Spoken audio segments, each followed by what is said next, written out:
After lengthy flight delays, we join Riviera in Athens. This is our first time on Riviera since its refurbishment, and we expect this cruise to be more about the ship as a destination than the itinerary itself. Our B3 veranda cabin on deck 8 now has much lighter decor, and it's been provided with 6 USB charging points.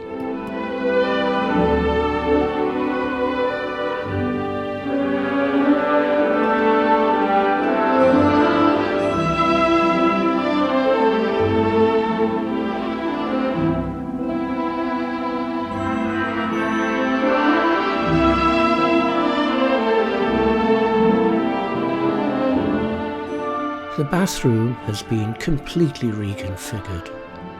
The bathtub has been removed and a full-length shower enclosure has been added.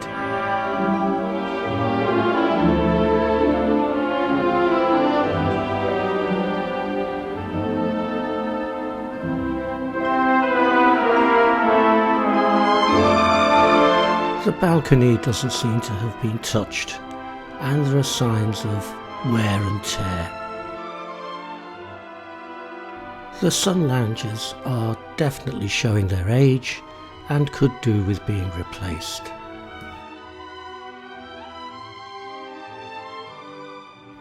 In the public areas, the library has also been treated to a facelift and is much lighter and brighter now.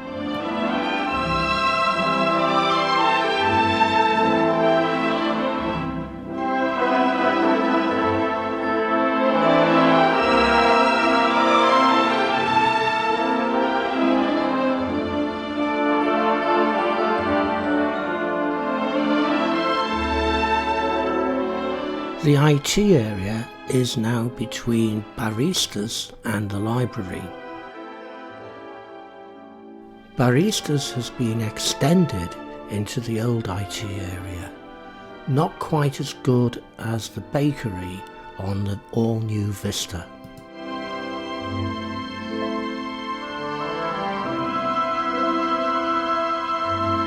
After 6 p.m, it becomes a sort of cocktail bar called Aperitivo.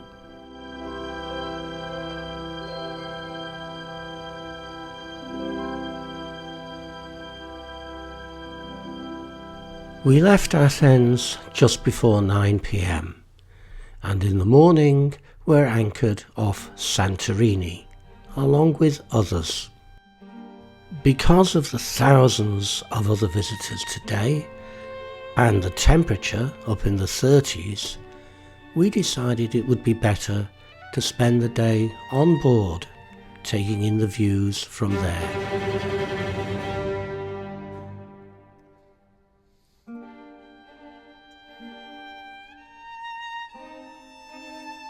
Next morning we're at Mykonos, once again anchored with several other ships. The weather was quite windy and the sea was choppy, making the tendering operations slow as well as somewhat uncomfortable. So again we decided to do our sightseeing from on board. This is a view of the area they call Little Venice, and the famous windmills.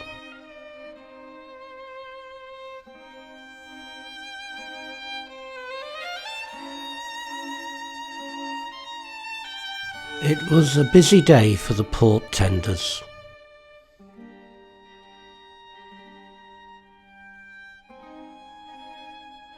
And a bouncy ride for those who used them.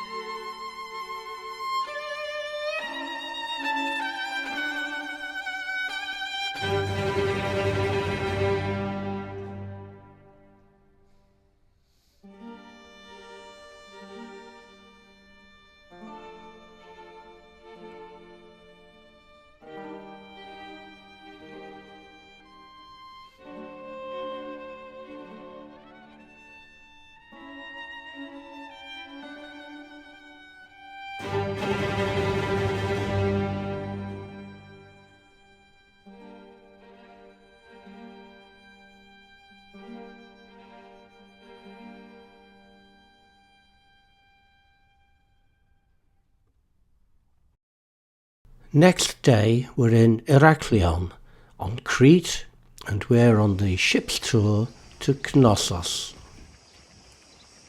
This was the centre of the Minoan civilization, which flourished from about 4,000 years ago to about 3,500 years ago.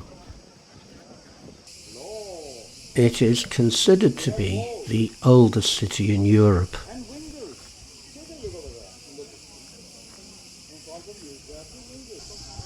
The walls that we can see were reconstructed by Sir Arthur Evans at the end of the 19th century. It was very crowded and very hot, up in the 30s again.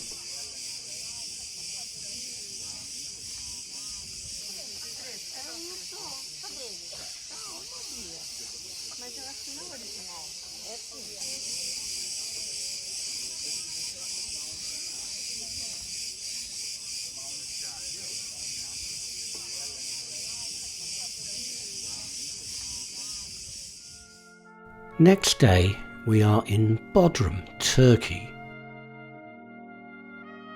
We have decided to stay on board today once again because of the extreme heat. If we had gone ashore, it would only have been to take a short stroll around the harbour, which we can see very well from our vantage point on the ship.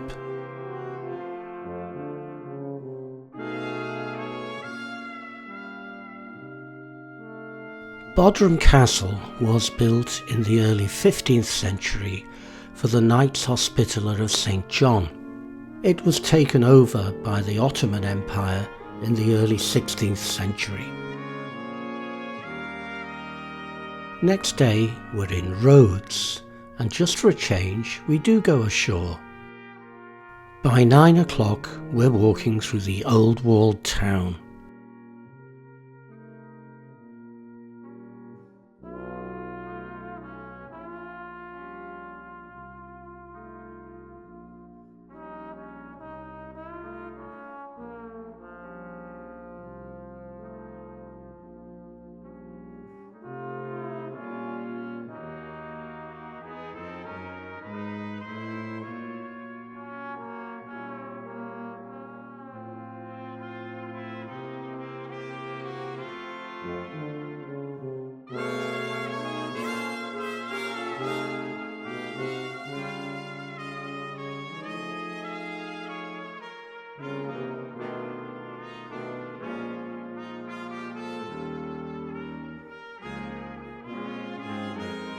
We've reached the Street of the Knights.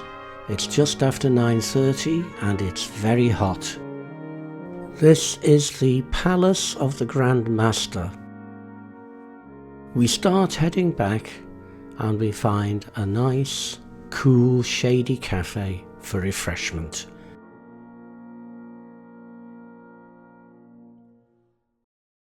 Next stop is Kusadasi, Turkey, which is of course the port for Ephesus. We visited Ephesus several times and we have no plans to go there in this heat. We do go ashore though for a short stroll around the town.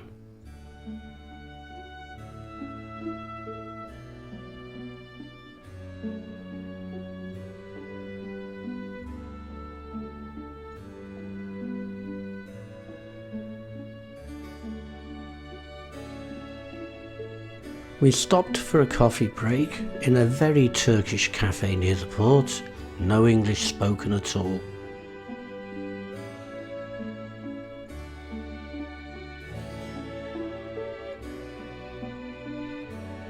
Next day we were supposed to be at Chios, a Greek island, but because of the choppy seas, tendering was considered unsafe, so we had another sea day and then went straight on to Bozcaada, a Turkish island.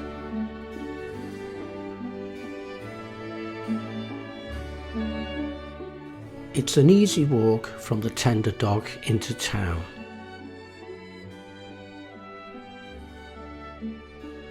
It's a very pleasant town to walk round, and we found this excellent cafe for lovely coffee and splendid cake.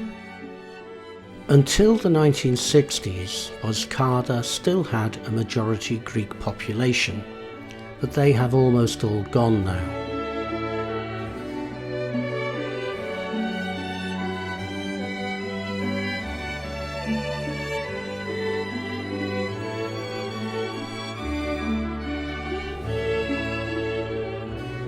Bozkada Castle was built by the Sultan Mehmet II, the Conqueror, in the 15th century.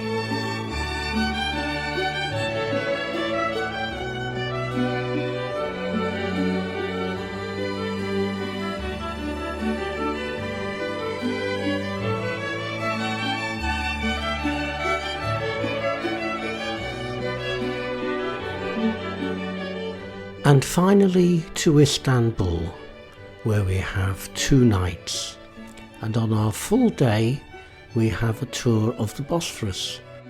We start at the Sadberg Hanim Museum, a private museum housed in 2 19th century wooden villas.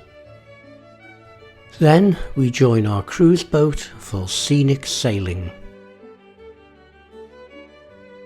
As we travel back towards central Istanbul, we pass many different types of building from different eras on both the European and Asian sides of the Bosphorus.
The Dolmabahce Palace was built in the middle of the 19th century. It was a modern and more comfortable replacement for the old Topkapi Palace where the sultans used to live. Approaching the Galataport cruise terminal where we can reboard our ship. From our balcony we have great views of the Istanbul skyline.